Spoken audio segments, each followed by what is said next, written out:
Welcome to Words of Wisdom and Guidance, the Guiding Voice podcast. Here we talk about change and healing, and this podcast will deliver sessions that delve into breaking free from limiting beliefs, changing negative patterns and behaviors and negative narratives. It's about developing the tools and guidance to overcome those challenges, and by offering insights and inspiration and guidance from mentors, coaches, authors, teachers and specialists. They all have these stories to share with you. And there will be moments that open your eyes, touch your heart and align with you so that you can allow your healing.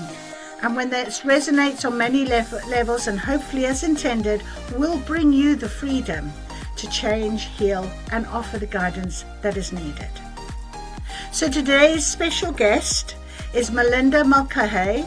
Melinda is a manifestation expert and she is the creator of Mapping Manifestation Framework. This system is a system that reveals how manifestation unfolds through 8 identifiable stages, patterns and signs with over 13 years of research and real-world application. She is proficient at manifesting. And you'll hear about some of those examples as we go through this podcast today, having manifested her previous home, her current penthouse, invitations on beautiful yachts and private jets. Now her work transforms manifestation from something abstract into a structured, observable process, bridging spirituality, human behavior, and the nervous system into a practical approach for everyday life. She is also the creator of the Genie Manifestation Tracker app, which is designed to help people recognize patterns, track their signs, and understand their manifestation journey in real time. She's also in the process of publishing her first book, which is a mission to help people move from that uncertainty into clarity, well-being, alignment, and ultimately better performance by learning to recognize the process of manifestation as it unfolds. So, of course, she is the perfect candidate for the Guiding Voice podcast. So welcome, Melinda. And thank you so much for joining the Guiding Voice podcast. Thank you for having me. I'm very excited to discuss some amazing things with you. Oh, that is so lovely. So for my listeners, I just want to say, I met Melinda a week ago, right? At another event. It was called the launch of the So What era by some lovely ladies that will be on the podcast, I might just hasten to add. And it was about this concept of support and guidance and what have you, which is what this podcast is all about. But I met Melinda and we kind of resonated together and we just knew that we wanted to have this conversation. And it is because Melinda does something called manifestation mapping. Put my teeth back in. Manifestation mapping. And I thought, now there we go. First of all, me being the most curious person ever, wanted to know more about this. And I just knew I needed her to come and explain this in a bit more detail to us. And in the last 10, 15 minutes, when we sort of joined each other and we got prepared to come on and do this, we've already done some manifestation mapping ourselves, making connection, because we just mentioned about your daughter and how she's just graduated from university and she's looking for a position in the film industry. And I happen to be doing a film event with my students in the next couple of weeks, and I've just said let her come down, and she wouldn't have maybe known about it, and it's an absolutely beautiful opportunity. So that's what it's all about, isn't it, Melinda? Absolutely, it sure is. That's a perfect synchronicity. Yes, synchronicities, signs, messages, reasons. But it's also very important, obviously, to hear them and know when to follow them. So we'll talk about that in a little while. But let's get into this, because first of all, I want you to introduce who you are. We can hear by your accent you're from Australia. Correct, I am. I'm from Sydney, actually. Yeah. Lovely. And how long have you been over in the UK from Sydney? Oh gosh, 34 years. Wow. Well, I've been over in the UK for 20 odd years and I've still got an accent, and Yeah. so have you. So I Yeah. don't think we ever lose our accent, do That's we? right. Yeah. But let's go back to Australia. Let's go back to you as a child, as growing up. What was your life like?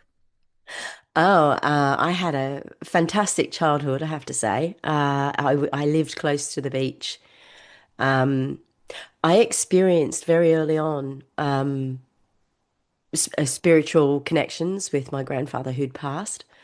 And I also happened to be extremely lucky. For about 10 years, I won. My dad used to buy me a horse for the Melbourne Cup in Melbourne, which was a big race in Australia. Sorry, I've got to put my teeth in, and I won every single year. And then my mother or my brother either came second or third, but I always won. Interestingly enough, I never doubted it. I used to turn up because they used to actually stop the school and everyone would, go into clamor into the local hall and we watched the race. Like the whole of Australia just stopped for this race. And, the ticket was only really from my dad, who used to run a syndicate in his work. And he used to just pick me a horse and say, right, in the morning, he'd give me the horse, he'd give me that horse, and my brother would have that horse, and my mum would have that horse, and he'd have that horse, and he never won, never won. But I won every single time. And then, strangely enough, when it came to things like races, I used to manifest winning. So, very, very early on, I was a prolific manifester, and then it all went wrong. It all stopped. Interesting. All Yeah. went wrong. What was that moment? Why? What I happened? think I think because my every time I won, I never saw the winnings. My dad took the winnings. Right. So that embedded very early on. Ooh, I've never told anyone that story. You'll have to cut it there. No, I'm not cutting it. It's lovely. It's lovely that you're feeling that because it means so much. It's suddenly a aha moment, and Oh, sometimes they're not always going to be, yeah, laughter and joyful. It's quite a deep and emotional connection there. yeah. And of course, I had then, oh gosh, sorry. So then I created my own neural association with luck. And Mm, so my neural association was I never win anything because if I do, it just gets taken from me. Sorry. interesting. So Very from that interesting. perspective, and I've also got a cold, so bear with me. And also from that perspective, so it was kind of like embedded in me that, I would never win anymore. It was like, what's the point? I think my internal system said, well, what's the point? Yeah, Oh I yeah. think that is so true with manifestation. We often, we want something so badly, and then when we do get something, we don't actually maybe appreciate it in the way that we need to appreciate it. Yours was you didn't have it like tangibly, No. and that's something that we often find is why we sort of, oh, it never works. Oh, no, Yeah.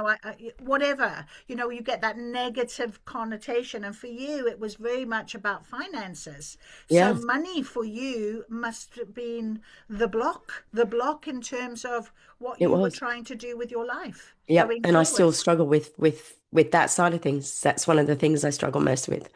Even Yes. to this day, even though I've done, oh gosh, 13 years of trying to clean myself up internally. Yeah. And that's really an interesting point as well, because, especially for people who are listening and what have you, healing never goes away. No. We are always healing, always growing. And, Yes. absolutely, you might think I've got it, I've got it, I've got it. But you are fundamentally what you're getting is yourself. And you are then showing people, and people relate to that much better, that you are not perfect. No one is. There's always going to be something that you've got to heal.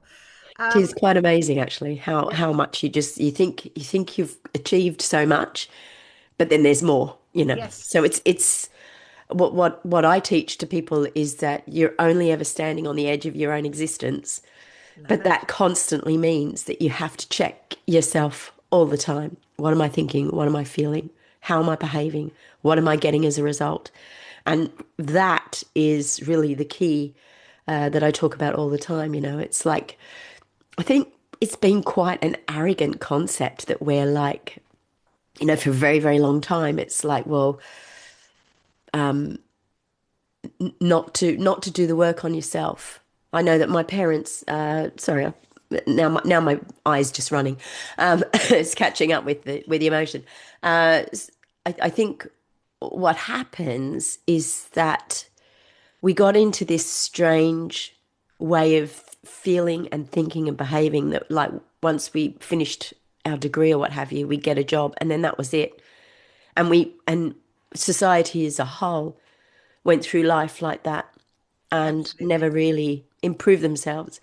And then really it's only been sort of, for me, the last, as I say, 13, 14 years, where I had an awakening and realized that actually, hang on a minute, what the hell's going on? Why is my life literally falling apart? And then I realized what was going on, what was going wrong, and then working at how I can improve myself. Absolutely. I mean, every single person that I ask to come on the guiding voice, they have stories to tell. And that is one of the things I say in the introduction.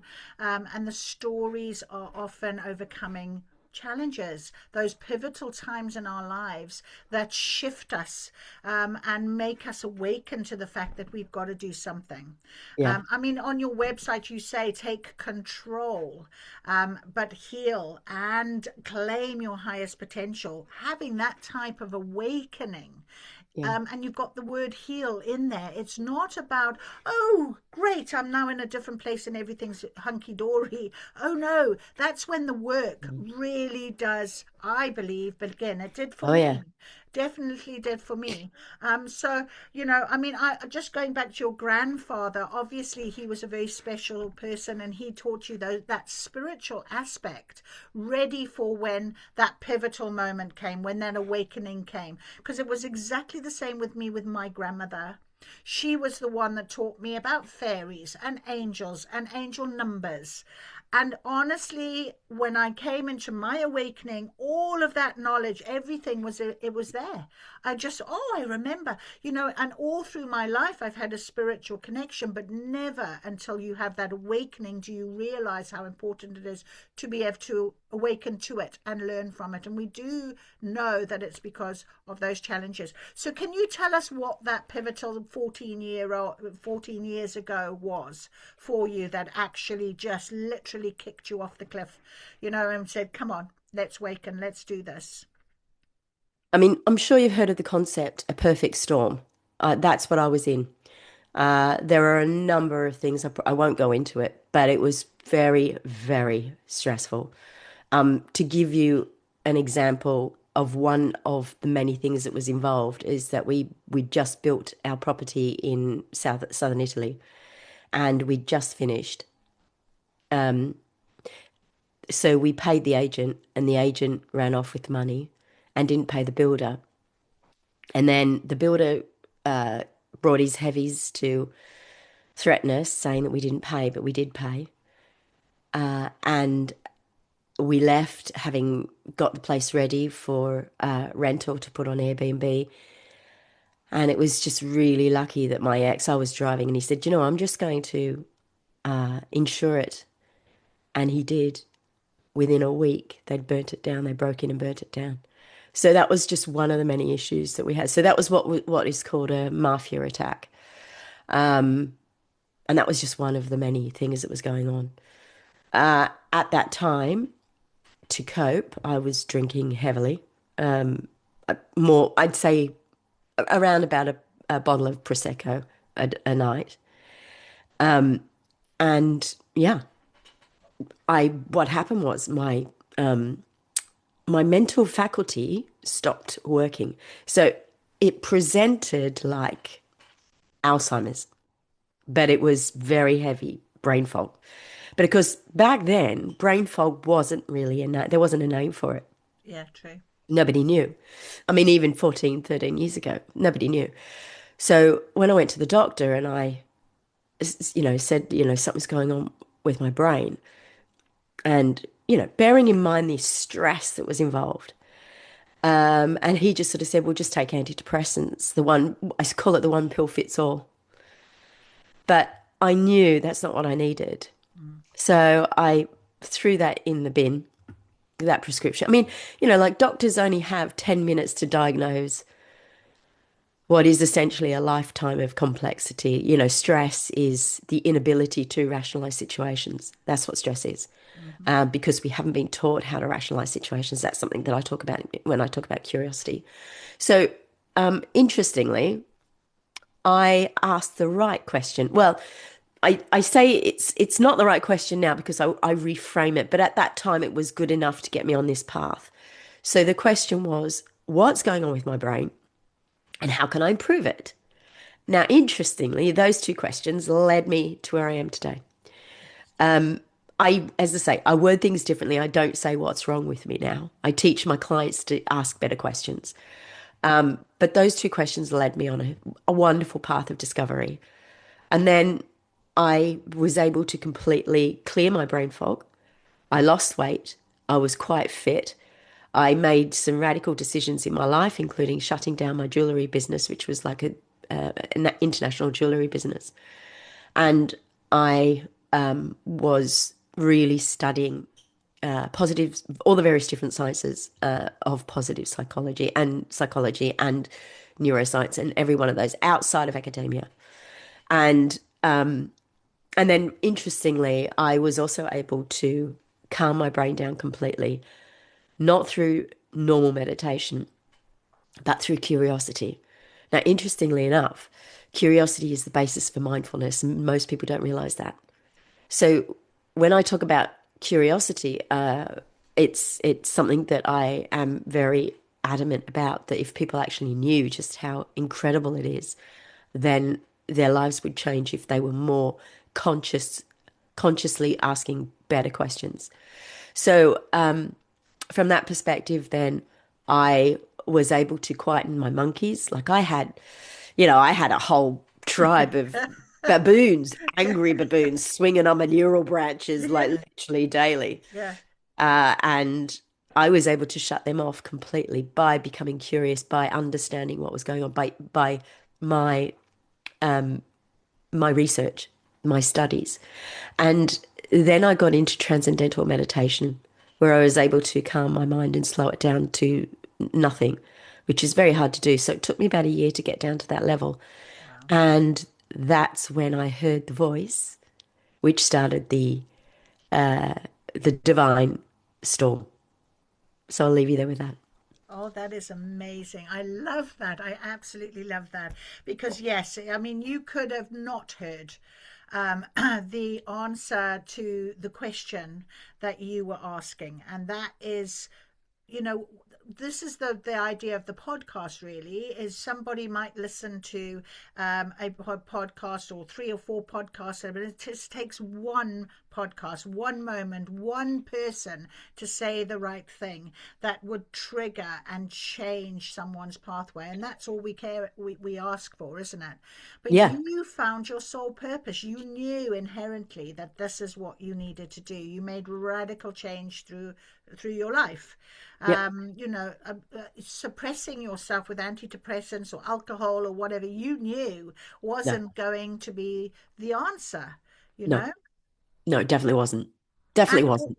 I mean, it's great. Doctors, of course, we would never say, from a medical point of view, always get yourself checked out and everything else. But you're quite right in what you're saying. Although I think today a lot more doctors are really coming into this idea of, we can do so much more for ourselves through our mind over matter kind of feel, really, and are looking after ourselves. Obviously, health and wellness is a huge area of changing shifting how we think about our bodies and our minds, and then connecting with that soul, Yeah. and that guidance, and listening to that is really important. People who would be listening to this podcast and listen to your podcast are on a journey. They are definitely in some sort of an awakening stage. So they would understand what we're saying here, wouldn't they? You say manifestation isn't magic and not random.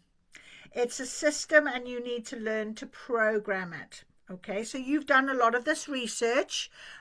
You are the only manifestation teacher that actually talks about manifestation mapping. Mm. Because of the research that you've done, and you've learned all this from experiences, like you've just very kindly mentioned some of the sort of traumas and the challenges you had to overcome.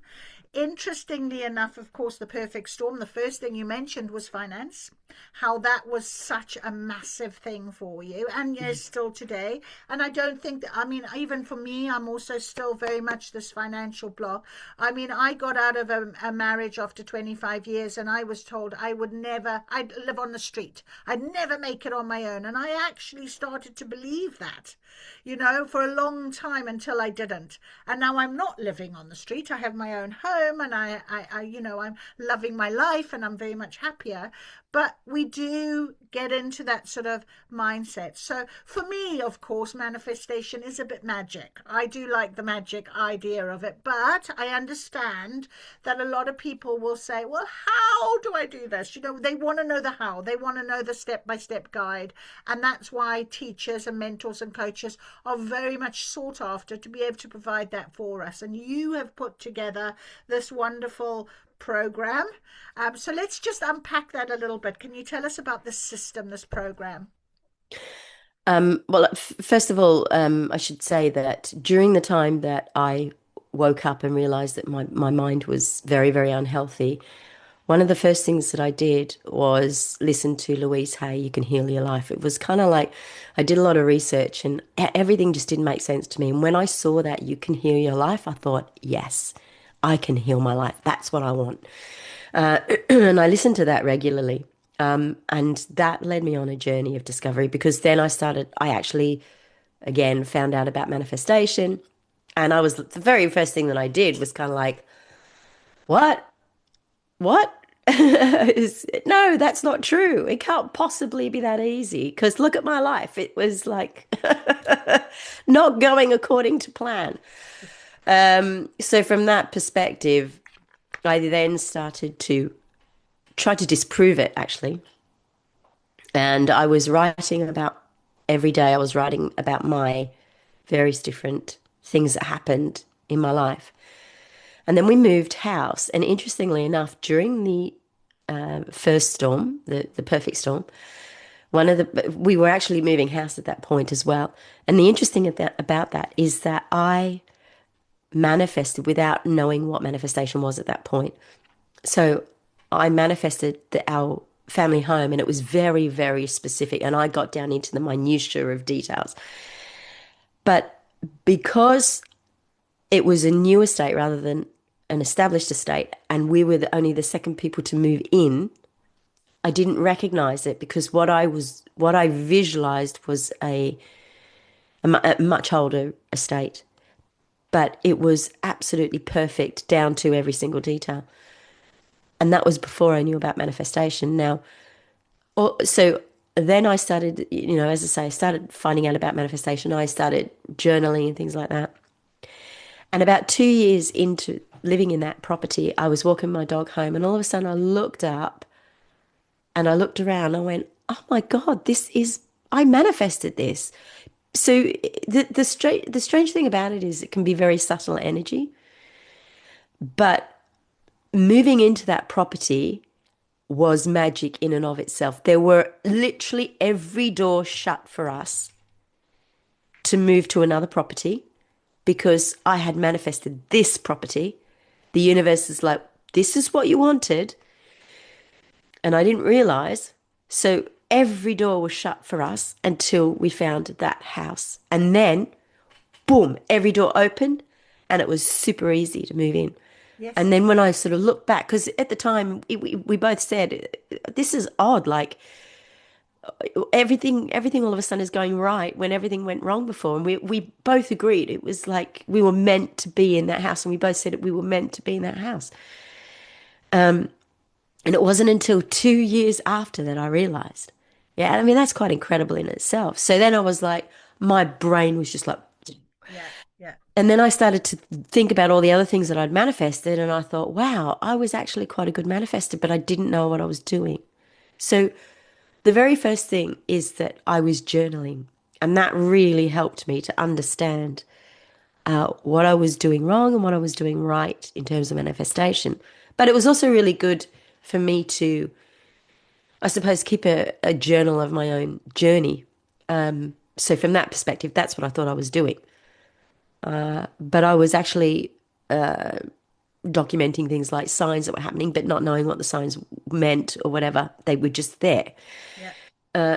And then, so I really started to notice manifestation was very hit and miss. And I'm pretty sure that every single person listening to this podcast, if they know anything about manifestation, will agree that it really is hit and miss.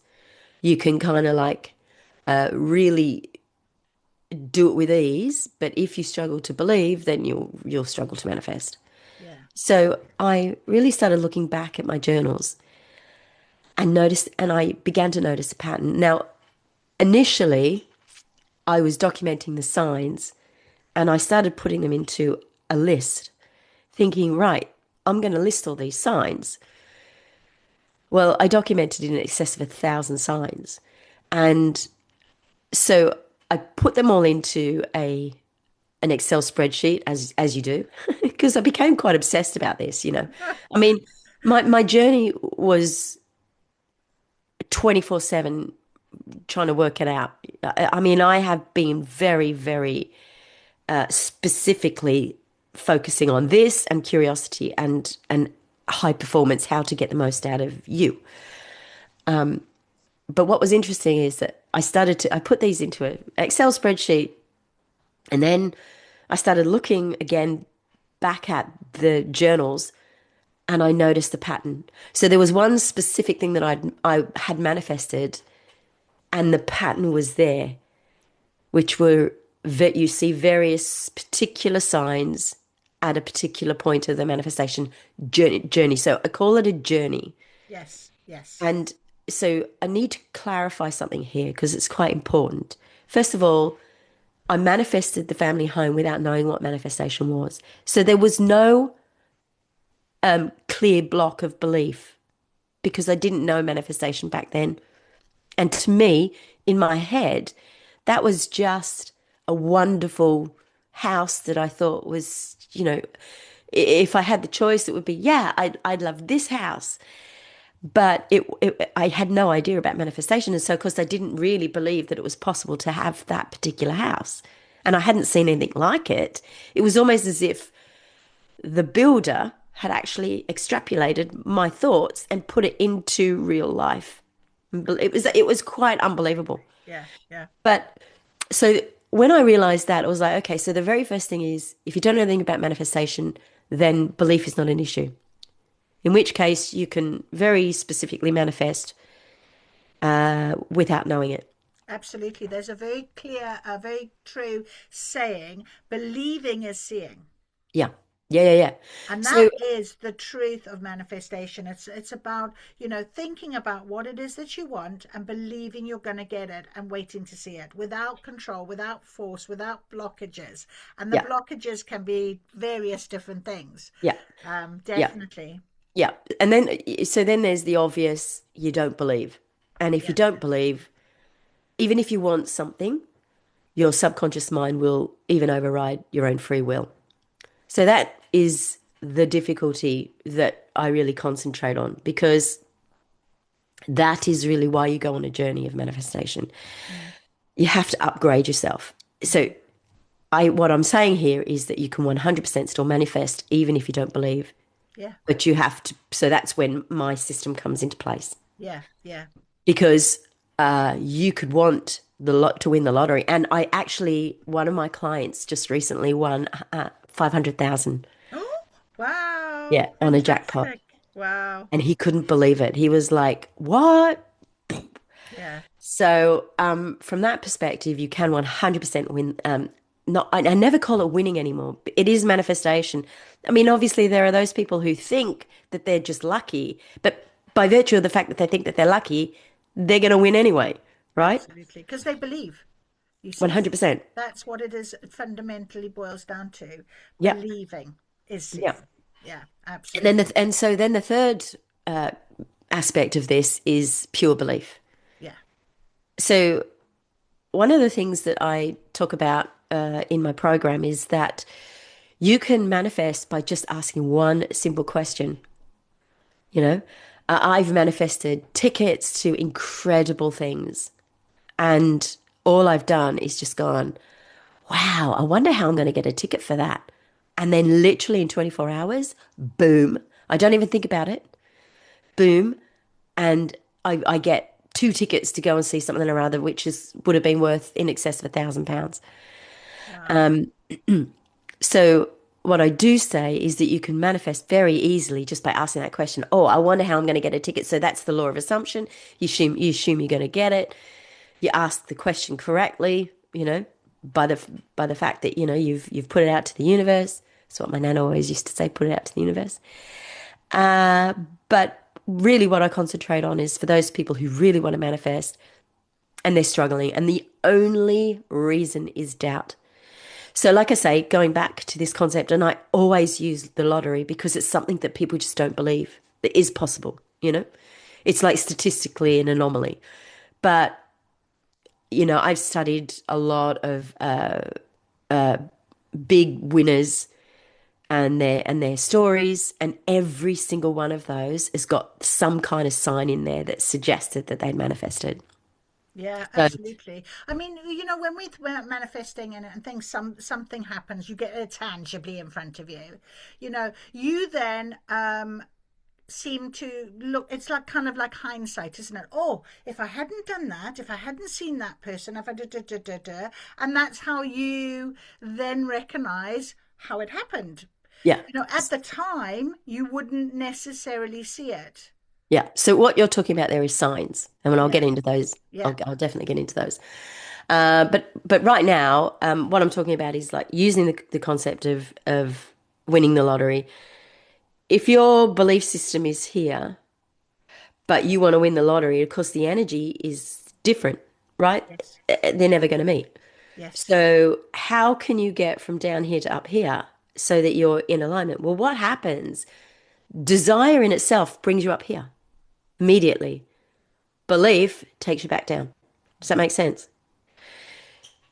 So, what had happened was I started getting into certain ways of manifesting, which required, there were bigger concepts that I was trying to manifest. Not trying, I was manifesting. And as a result, I started getting these incredible insights, premonitions, and things like that. So, what I would say is if you're prepared to go on this journey, be prepared that also things will open up for you, which is great because then what happens, I realize, is that you're essentially co-creating with the universe. You are responding to not just what the universe gives you, but what your subconscious mind or your higher self is delivering for you. And that again needs a little bit of clarification because in truth, majority of these signs as a result of your inner self bringing you forward. Because what's going on is when I had this particular insight, which was I saw the Akashic records and I saw my desire given, and it was given with pure love. So I'll just clarify what happened so you understand. Yeah. I wanted something, and I never discuss what I want because that's my business. And I would say to people, whatever you do, don't share it unless you're with somebody who is in alignment with you and wants to manifest. Which is why, really, if you want to manifest, it's better for you to go on these groups which I run because you're of the same thought process and there's no jealousy involved. Because if you were to tell your friend, I mean, I've got a friend of mine who absolutely will not talk about manifestation, doesn't believe in it, etc., etc., and she gets quite angry about it. I mean, she's like really viscerally angry about it. So from that perspective, you have to be very aware of the people that you're surrounded by. And which is why I do suggest you get into groups of manifestors who really want to manifest, because your energy as a collective Help each other. Yeah, goes yeah. up considerably. So essentially, this, so I desired what I wanted, and I'll talk you through the process. I visualized it before going to bed, which is usually always the best way to do manifestation. I think from memory, I also wrote about it. I usually do a one-page journal. So what I want in my journal, or if anything's happened, if I've seen any signs, blah, blah, blah. But one-page journal of getting my brain on track, because the brain is always looking for excuses to wander off or whatever it is. So get it firmly on track. And then I went into a sleep where I visualized this scenario, and it was just light. So you got to have that feeling of lightness. And then I drifted into sleep, and I had a dream. It was very, very vivid dream that as a result of what I wanted, I saw the end result. So it was kind of like, let's again use the concept of winning the lottery. So say you want to win the lottery, X amount of money. I visualized. The dream was I was spending that amount of money in some way, shape, or form. Does that make sense? Yeah. And then when I woke up, I was just on a high. I was just, so happy. I went and walked my dog. And as I was walking, this vision or insight hit me. And it was the Akashic Records. It opened up, and literally my desire came out. And it was like, there wasn't a hand or anything, but it was like as if, there you go, it's yours. And I was just like, oh my God. And it was just magnificent. I cannot tell you, it was magnificent. It was just, my whole body, it just felt as if it was given, and that was a definite. Then I just went into complete calm and knowing, and then I manifested it. Fantastic. Now, How long did that take, that process then? well, Just that particular process, because as I say, bearing in mind that, well, that wasn't a particular, the thing was, that wasn't a particularly big manifestation, but it happened nevertheless. But here's the thing, your mind thinks, oh, well, if it's bigger, then I won't get it. My mind plays tricks on me even to this day, believe me.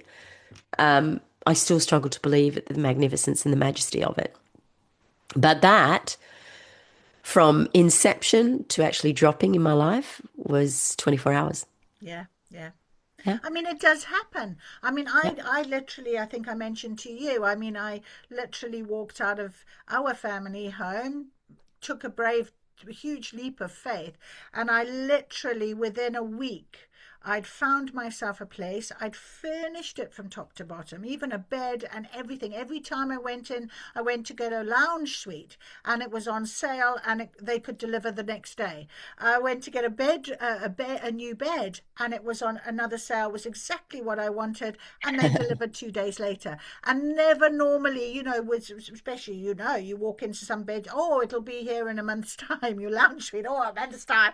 I was sitting from one weekend into the next weekend, and I'd Yeah. moved my whole life, and it happened in a week.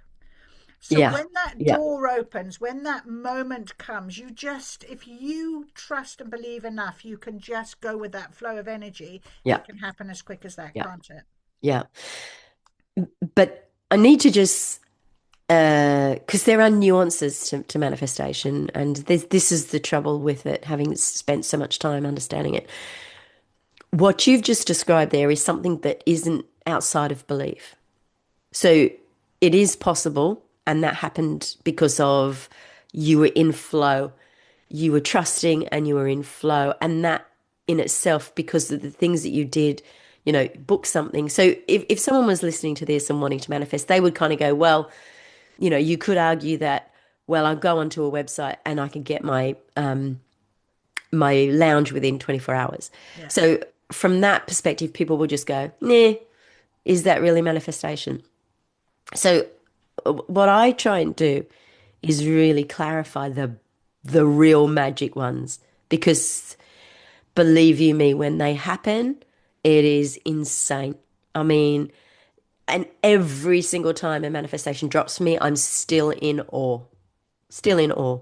That's lovely. And each time I'm, you know, constantly pushing for that little bit more. Mm. But I've manifested things like invites onto private yachts, really nice yachts, like gin palaces. Um,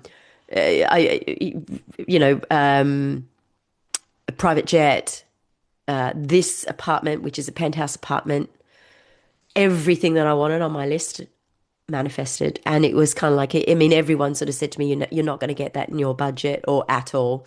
That particular property doesn't exist. I got it. Yeah.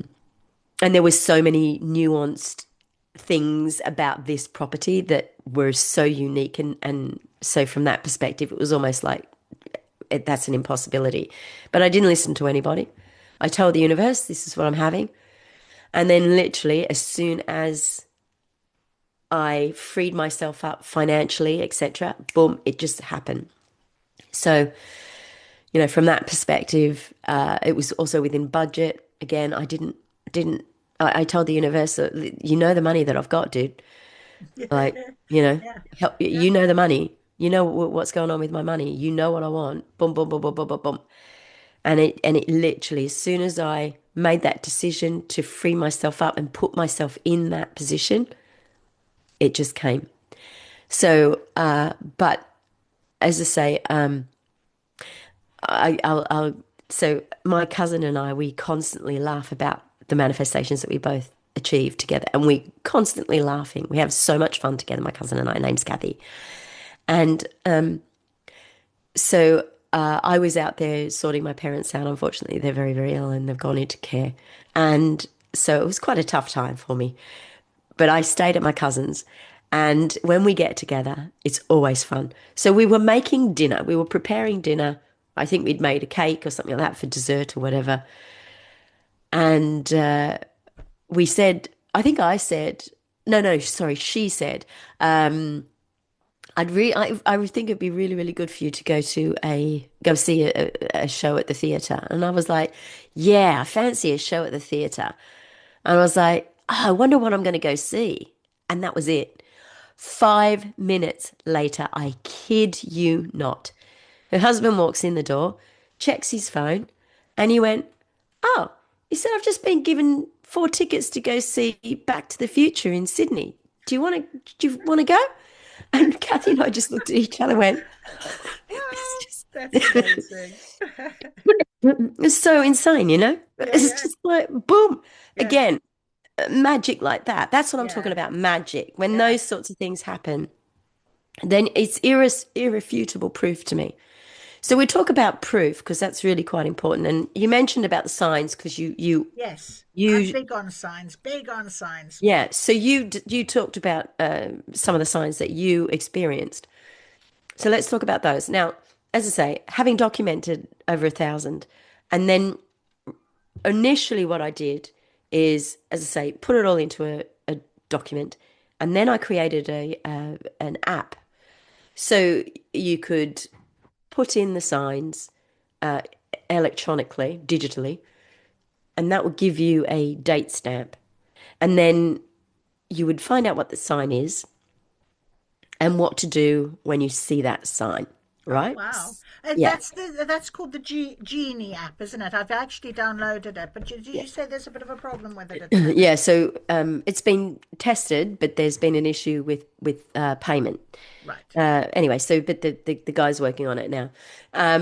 So I had about 100 people test it, and it was, people were like, "Oh, this is really cool," because essentially what I've done is like gamify It manifestation. sounds lovely. Yeah, that's why I was Um, so keen to look. but in that process, and again, I think patience is required with manifestation because we always have to remember that we're becoming. And this information is given when it's When we're necessary. ready. Yeah, when we're ready. Absolutely. So from that perspective, I thought I had a great product. I pulled the product. I had some issues with mum and dad. I went over to sort that out. And in that process, I was writing a book. And then all of a sudden, as I'm writing the book, which is going to be published in about a year, it's going through the process at the moment. What's interesting about this book is that I started again going back through my journals, and then I saw the the system, the stages. So it's that was just like next level. I was like, because I in my head, I definitely saw that there was a pattern, there was a cycle. So what I initially did, because I've got I'm dyslexic, right? So I've got to pull things apart to understand it, to put it back together. So I saw patterns that probably no one else would see. But I saw these clear as day, that there was definitely a cycle going on. And so I was noting the various different signs that we were seeing. So I had to categorize the signs. Firstly, I mean, most people talk about signs as just synchronicities, but that's not it, or angel numbers. I don't call them angel numbers because to me, they're just numbers. But so numbers is one, synchronicities is one, but I put that under experiences because you get more than synchronicities, and it's quite astounding what you do experience. So experiential, I call that. So that's two of the categories. Then you got animals. I've experienced strange phenomenon about with animal behavior. At the moment, I've been in this apartment for a year, and all of a sudden, every day now, I've got pigeons around me. So it's like, okay, what are you trying to tell me?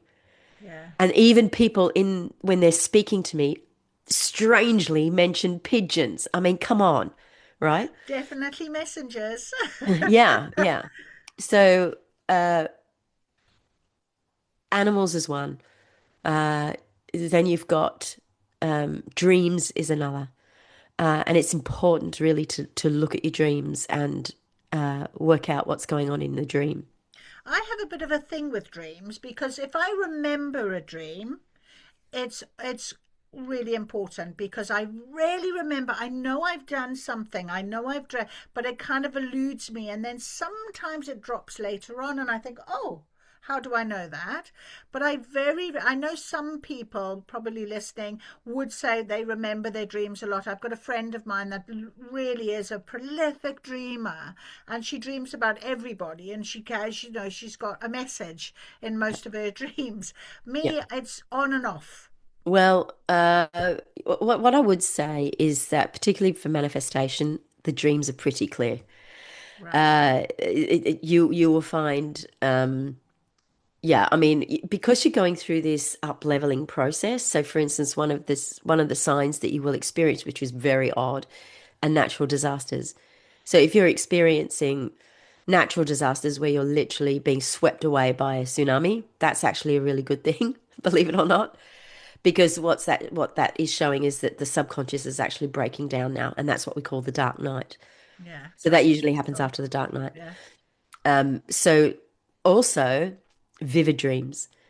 It's particularly important to pay attention to vivid dreams. If a dream is vivid, then that is a sign of manifestation. But dreams are essentially your subconscious talking to you. So the Yes. whole point Yes. of the dream is that your subconscious is now getting in alignment with the outcome, with the desired outcome. And that can take days, weeks, months, years, Yeah. dependent Yeah. on how Yeah. big the manifestation is and your belief process and how much you're willing to work on yourself. Yeah. So from that perspective, there are all sorts of things that happen in dreams that determine.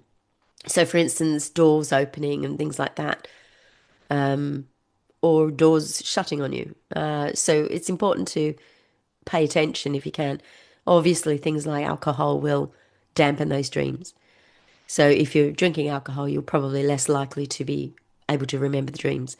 And then, of course, you can do things like lucid dreaming, which means that you can actually start playing with dreams. Now, this is really funny. I was lucid dreaming or trying to. I still struggle because I sleep. I go to sleep. Hang on. So I tend to fall asleep during a lucid dream. But anyway, I was trying really hard to lucid dream, and so my little thing was they had a purple. They say that in order for you to know that it's a dream, you'll find you've got to pick something that's unusual, that's not in your life, and then that will signal to your subconscious that actually you're in the dream, and therefore you can start plucking at the dream state. And I visualized this little, and it was probably about that big, and it was a purple dinosaur, right? Totally crazy, purple dinosaur. Like Barney. Do you remember Yeah, Barney? A bit like Barney, but not fluffy. But he wasn't fluffy. But it was just so that was, and I did not see this purple dinosaur during my dream state at all. So I was not in a lucid dream. I couldn't get into it. About a week later, I was in Marks and Spencer's in the aisle where there were the Italian meats, and I look up. So it's in the cold section of the Italian meats, and I look up, and there is the dinosaur this big sitting Wow, the on the shelf of the Italian meat section. that's crazy. Did I you buy know, some meat or did you buy the dinosaur? neither. But it was kind of like I looked at it and went, "Am I in dream state?" And I was like, "No, I'm not." That's crazy. So that was another manifestation. That was quite funny. So sometimes manifestations make you laugh, really laugh Oh, yes, yes, because they're really definitely. crazy. I Yeah. mean, I do remember one person that I was helping to manifest, and she wanted to manifest a man. And she specifically said 6'5". She ended up getting a 5'6", Oh, because here's the thing, the universe does have a bit of a sense of humor. yes, I agree. I do. I Yeah. often have a chuckle with the universe on some things that they send me, especially my signs, As I'm Yeah. walking along, they'll do some funny things. So Yeah. it's Yeah. always good fun. But it's lovely. It gives you a very lightness in the energy as well, and it Yeah. keeps that vibration really high. So Yeah. vibration is really important, I guess, but when we are on this manifestation journey, or let's say when we're on an awakening journey, a lot of people think you've got to be positive all the time. You've got to do, it's impossible to do that. Yeah. And, I really don't use the language of vibration because to me, it doesn't really make sense. So, I teach manifestation in terms of how you're feeling at any Yeah, given moment. yeah, Particularly the tightness in your stomach.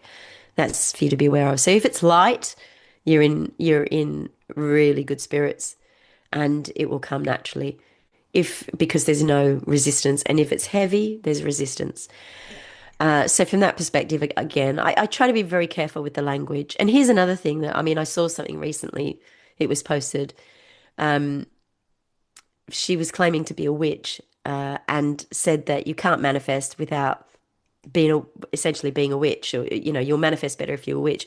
Essentially, what she's saying is, and this is something that I teach: your words cast spells on your future.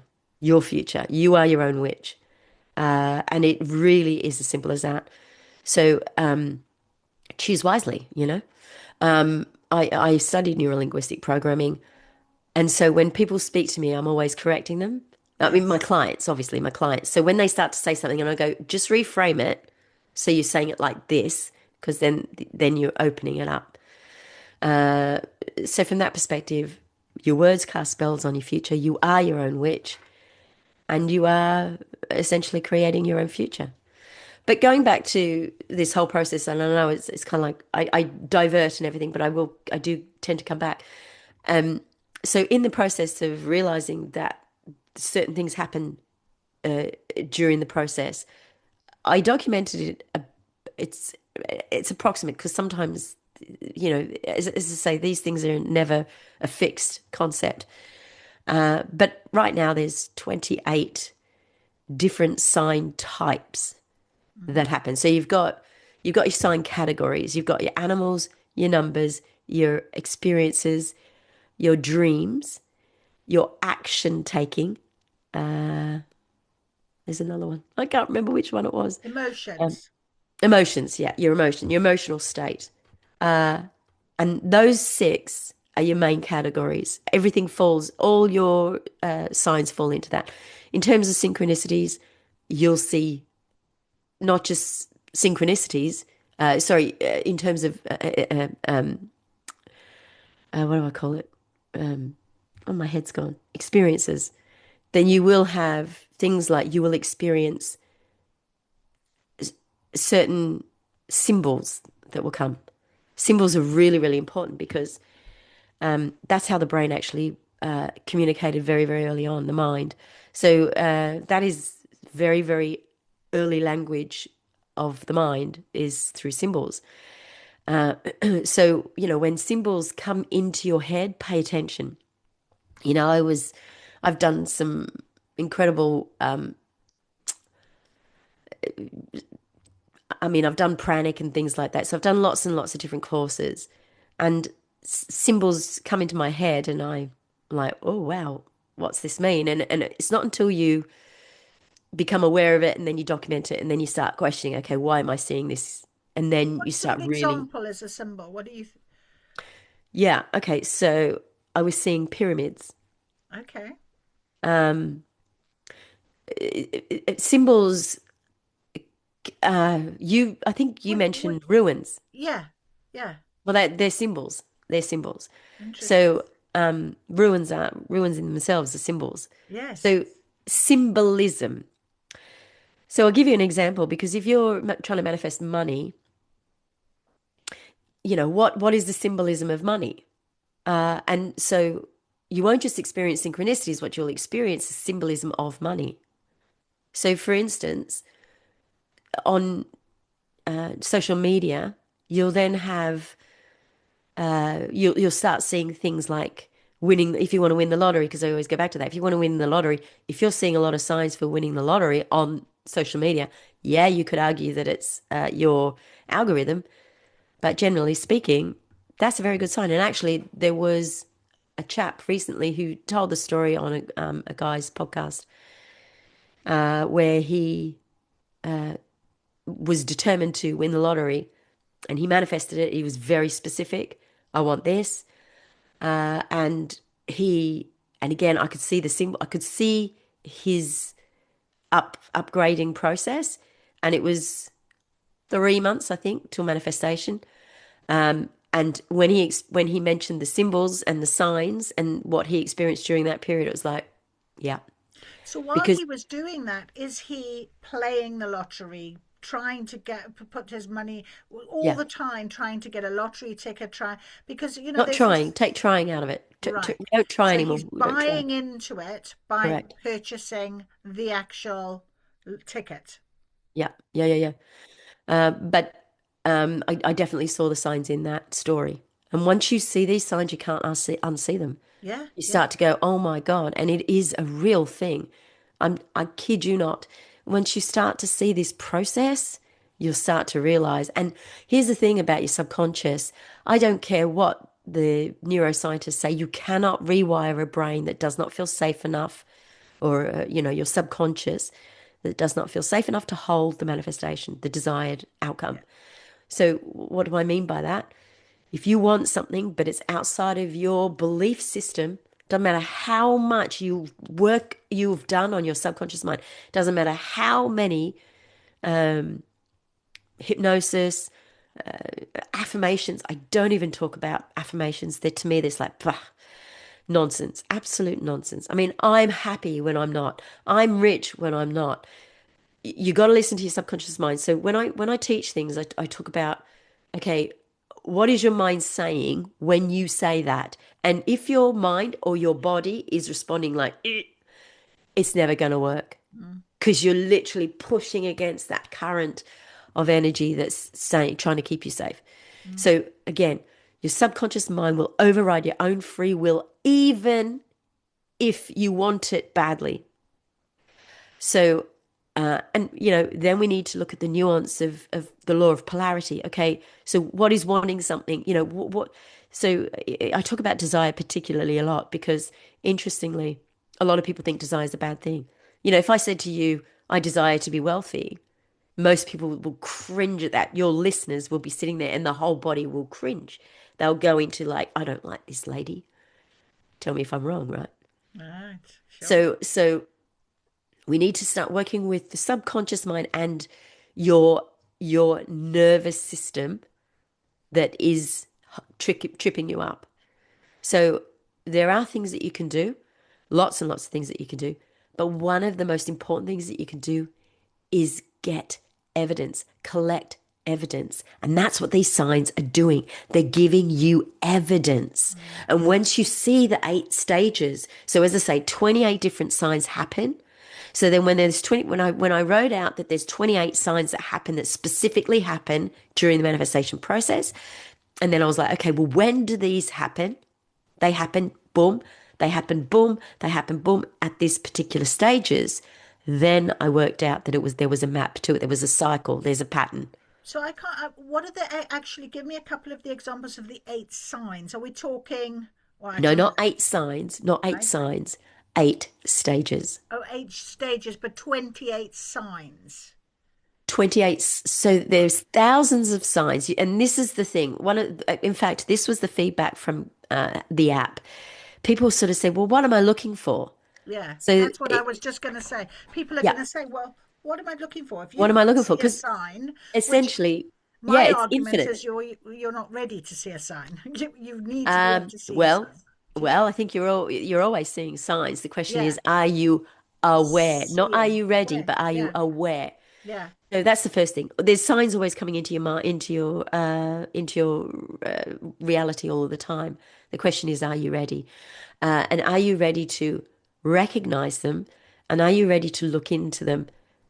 Because those signs are always telling you. I'm telling you now, without a shadow of a doubt, the universe is always saying yes. And so I call it rather than I don't like the law of attraction. What is that? I don't like the law of, I don't like, uh, yeah, the law of attraction and manifestation. People, know the word, but they don't understand it.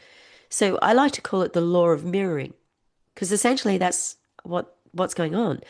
The universe is just mirroring your internal state all the time. And once people understand that, then they can change. So, It's lovely. I like that. Yeah. yeah, so the law of mirroring is the term that I tend to use. And it's through the law of mirroring that you get your manifestation.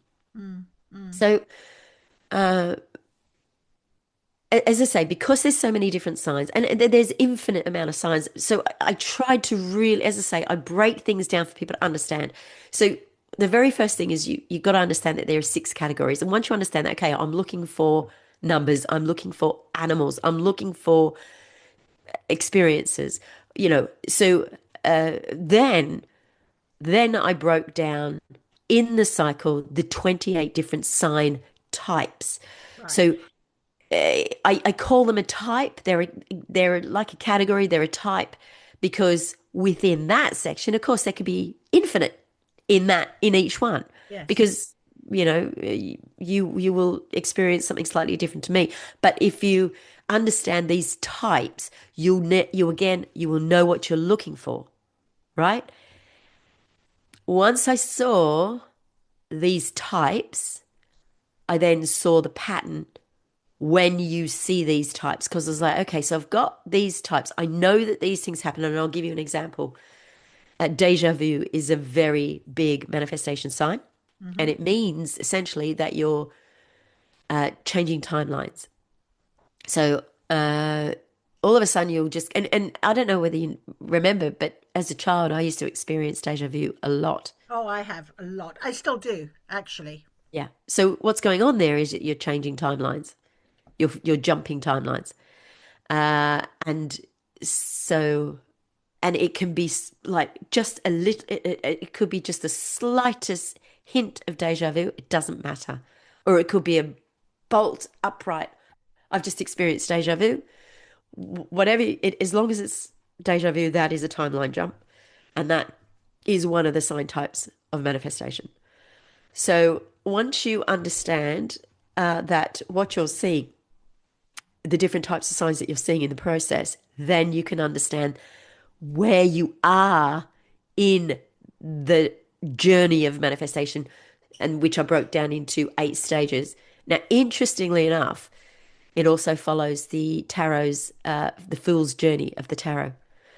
I recently did Richard Knight. He's a very, very big tarot specialist, one of the best in the world. And I did his course and I asked him, you know, can you help me understand? Does it follow the journey of manifestation? He said, absolutely, it does. So, so what's going on here? Let's talk about this journey that we're on. As I say, when you want to win the lottery, your desire is up here. So the lottery itself is here, your desire is here, and then all of a sudden your belief system takes it down to there. So you've got to go up in increments. You can only do it in increments, really, if you don't believe. And this is the journey that I'm teaching people what's going on. Fantastic. Fantastic. And essentially, what's going on is your belief process is being challenged. You are being challenged internally. Internally. So, for instance, one of the things that happens is everything will go wrong. Now, a lot of manifestation teachers will say it's a test. It is not a test. All right? I guarantee it is not a test.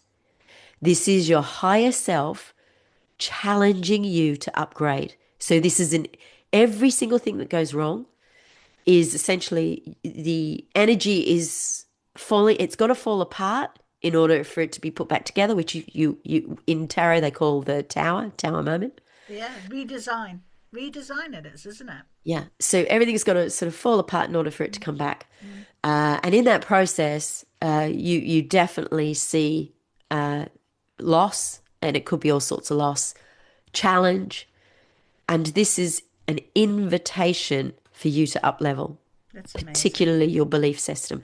And so when it's, and I can tell you this, you will only ever understand it when you understand the 8 stages. And then when you understand the 8 stages and you see it, then you'll go, whoa. Wow. Oh, well, I think that is amazing. Absolutely amazing. So, what can I do right now? I mean, you've got obviously, hopefully, the people that have been listening to this podcast are hearing this wonderful advice, resonating with something. And when I say the word hearing, what I mean is absolutely listening to the point of feeling the connection, feeling what it's resonating with you in some part of your knowing that this is something that you need to do. So there's the signature program, the 6-month signature program that Melinda does offer. You can find it on her website, and I'll put the link in, obviously, onto this podcast and what have you. And when the app's back up and running, download it, Genie app. That's quite an interesting. I like the idea that you're kind of playing a little bit of it's a bit of a game on an app of just really trying yourself to see the mapping, to Yes. see how things are connecting, and you can really get some really good help in this healing journey. Melinda, thank you so much. It's been My an pleasure. absolutely amazing, insightful hour, really. I think we've nearly been talking for. It's crazy. I could talk to you all day long, and I know you haven't been feeling well. So thank you so much again for joining us. And yeah, I'm sure we'll see each other again really soon. Thank you so much. Thank you. My pleasure.